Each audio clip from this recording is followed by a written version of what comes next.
You're welcome back to the conversation on News Central Television.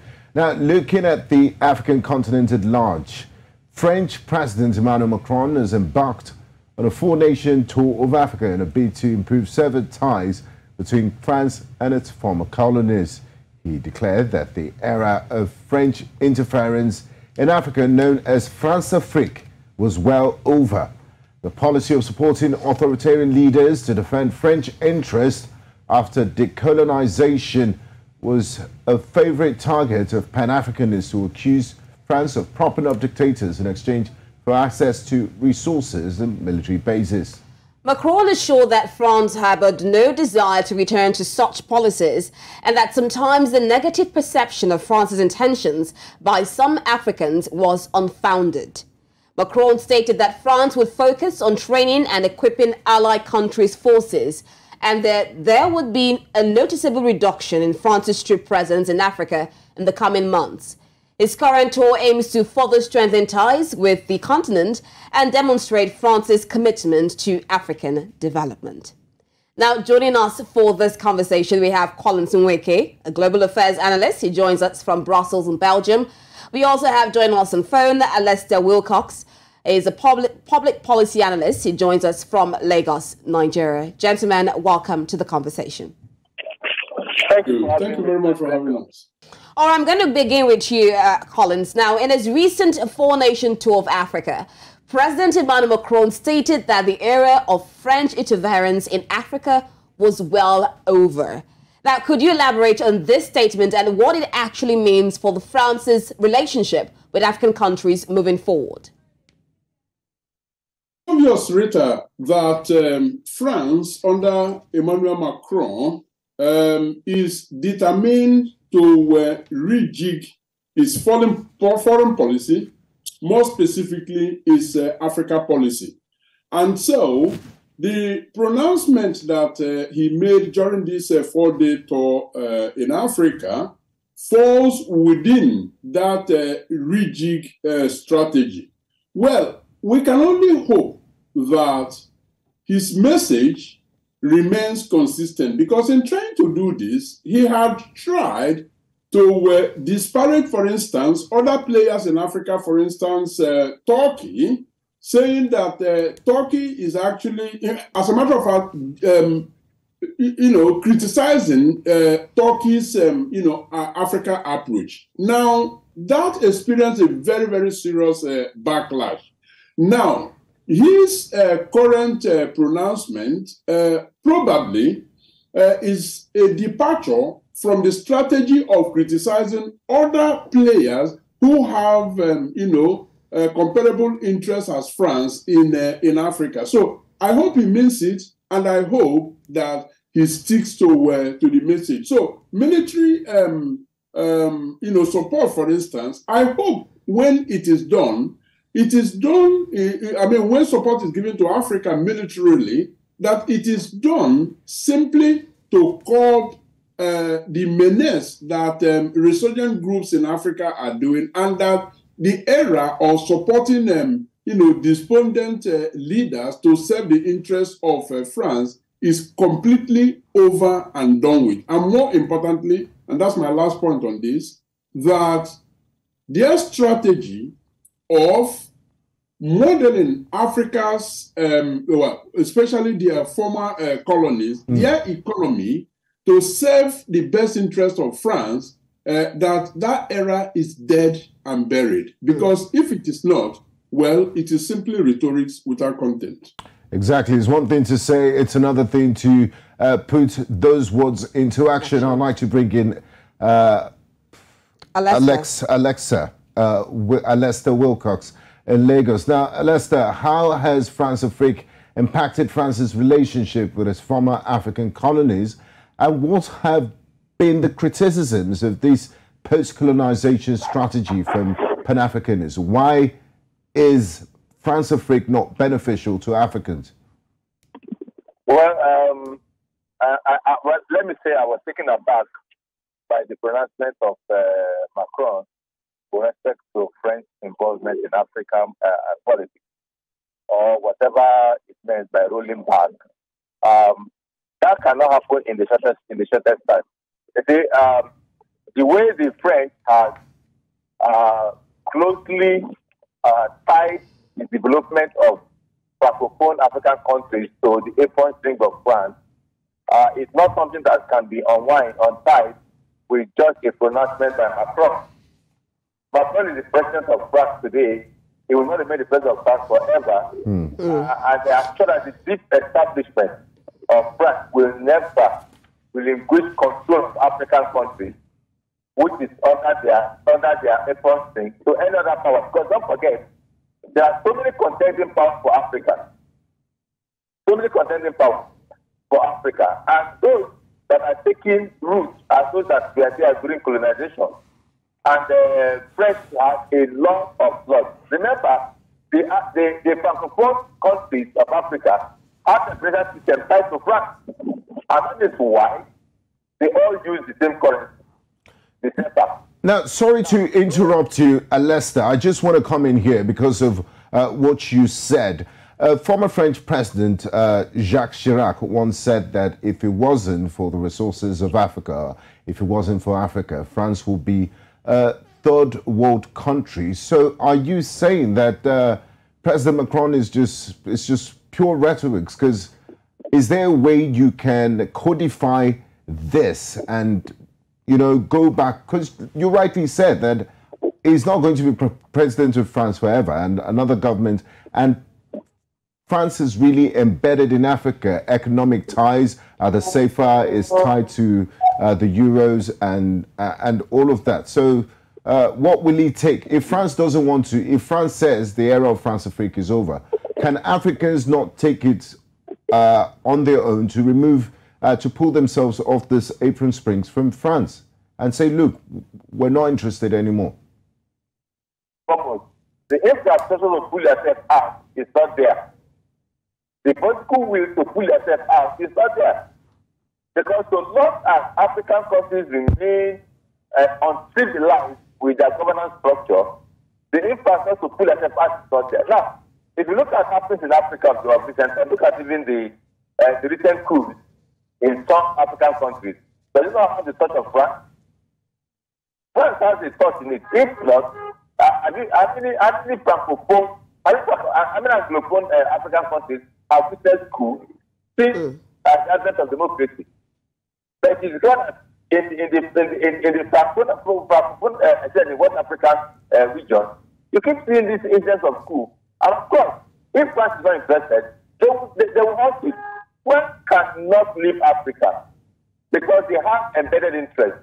Now, the amount of resources that France makes from Francophone African countries through the monetary system is too much to leave. It's just that Macron is only reacting to criticisms of the new world order of wanting the colonial powers to play down whatever happens to Africa. But what interest is at stake? Okay. Because France is having a lot of impact today. France is having strength today because they have companies that they can depend on, that they can call up at any point in time. So if one politics is at play, if one power is at play, and there are contending forces from Africa, especially from China, from Russia, and you are saying that France that already have a deep foot in African politics to now relinquish it because of what it will happen. Okay. There might just be rhetoric. There might just be a few changes here and there. And the main system will never go because they will never leave it and they will never leave it. All right, still on this issue of rhetorics, I'm going to bring in Collins into all of this. Now, from what we said, French president said that French interference was well over. But during his visit to Gabon, he still mentioned the fact that some African states have ascribed some intentions to France, which is not party to. Now, we want some more details how this France-Africa relationship has historically impacted Africa. Because when Lester is talking, he's talking more about how much France has benefited from its relationship with France. What is this France-Africa historical relationship with Africa? How has it affected Africa in general? Rita, the France-Africa policy or relationship, whatever we choose to call it, has simply impoverished Africa. It has been responsible for most, if not all, of the political upheaval that Africa has experienced post-independence. Now, I say this in full realization, of course, of the fact that if there is no demand, there will be no supply. Now, African leaders that have been in the saddle post-independence have actually worked and cooperated copiously with France to enable them accomplish their Africa policy, which is impoverishing Africa for the economic interest of France. Now, to experience the turnaround that Macron has pronounced, and by the way, I think it is important to pause here to add that Macron's predecessor, Francois Hollande, actually made similar pronouncements. And what have we seen since then?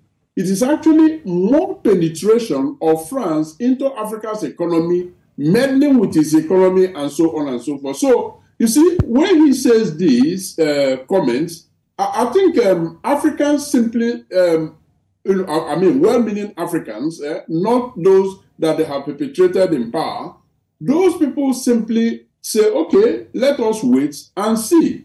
Now, one of the things that have actually dampened the pronouncement of Macron is the fact that he said that the revamp militarily that he talked about doesn't mean disengagement. So what that means essentially is that their presence in Africa is still going to be there, but redefined. Now, lastly, on that point, Rita, I want to simply make the following point. If France decides to depart from their narrow interpretation of national interest and expand national interest to means their interest, but also the interest of their partners, in this case, former colonies, that is the concept of mutuality. If that is what he means, well then, he has a message that will resonate in the rest of Africa and indeed the progressive world. Thank you, Collins. Now, Lester, we've seen the growing influence of China and Russia in Africa. Just last month, the Russian Foreign Minister, Sergei Lavrov, was on a charm offensive to a couple of African countries. Now, how has this growing relationship and influence of France, Russia, and Turkey in Africa impacted France's relations with African countries? And do you think that this four-nation tour embarked upon by President Emmanuel Macron is taken to counter this influence of other world powers? Well, I think for me, I think that even the four-nation tour of Macron at this point is nothing but to strengthen his relationship with African countries. Remember, like we just put it, China has taken a foothold in Africa. And China is not doing it on individualistic basis, on individual country basis. It's doing it to the institution of Africa. Talking of at the height of African congregation, which is the AU. And they have succeeded in using the AU as a vessel to penetrate so many African countries, including the Francophone countries. And of course, they also come up with economic diplomacy, which also they have used to bring many African countries into their efforts with huge loans that give them access to a lot of African infrastructure. Now, Russia just thought, oh, we are sleeping and this is happening. And Russia also started to make their own inroads. Now, the traditional owners of Africa, which is France and Britain, they will not sit back because what geopolitics is shifting. Now, what is happening in Ukraine is important to the fact that one power is to strengthen their own base. So at this point, Macron's visit for me, I see it as part of strengthening his bond with Africa. And whatever that statement is making, for me, is political on the surface. And nothing deep rooted to the effect that France will in any time soon hands of Africa and said they don't want to get involved. If you don't get involved, who will get involved? Of course, the other part will take over. So okay. France will not relinquish. France will always want to buy themselves into Africa by making those statements. But when do you think that SEPA will see to African currency? Either the West African SEPA or the East African SEPA. When will that happen? It won't happen anytime soon. Or when do you think that leadership of Francophone African countries will not sell allegiance to France? It will not happen anytime soon because there is already a bond. And again, don't forget that these African countries supply France with manpower.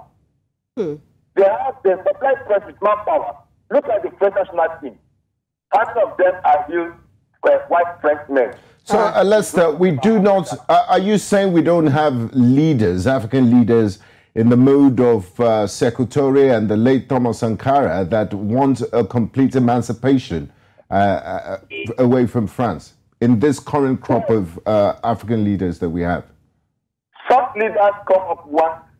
You can have one of such leaders in a decade or in a set or for whatever. I mean, the life of Thomas Sankara go. You can have them one in a particular place, and they will just be one walking around, their own environment or trying to ginger. And what will happen? For Sankara's killing didn't come from his country, didn't come from Cote d'Ivoire. Burkina Faso. Yes, Burkina Faso. Sorry. Thomas Sankara's assassination and overthrow has personal input. So when anybody, it cannot be done by a single country. If there has to be liberation, then French and Francophone. Let me start from the West African. All right, Lester, I want to quickly bring in Collins because we're far run out of time so that Collins can have his final thoughts on all of this. I mean, so Africa is once again like a bride. Everyone is rushing. We see China, Russia, and France trying to, even Turkey and France now trying to make amends. I mean, what options, what long-term plans or initiative do you think France has on its agenda? Well, I think France has seen that its current Africa policy, since independence, is no longer sustainable. It has also seen that there is an army of civilian soldiers within France itself, the Generation Z, who are no longer prepared to tolerate France's meddling with Africa. And so there is a political exigency here to turn a new leaf. Now, Macron is not doing this because he loves to do it, but he is responding to the inevitabilities of the time. That is number one. Number two, you did mention, Rita, that Africa is a bride after whom everyone is running. The only person that hasn't realized that it is valuable, it is a bride that everyone is courting, is Africa themselves. Now, what Macron has provided purposeful African leaders with this tour and the specific statement he made about a clear departure from the past is the fact that Africans now need to sit down and provide the content of that new relationship that they ought to have with Africa. Put it on the table to France and say, this is what we want. And top on that list must be a fair trade deals between France and Africa. Okay, we wonder if we'll have the crop of leaders who will actually put this into place. But unfortunately, this is where we'll have to draw the conversations for today. It will continue, definitely. Thank you so much, Collins Nweke and Lester Wilcox, for joining us on this conversation. Thank you very much for having me. It's always my pleasure. Thank you. Thank you.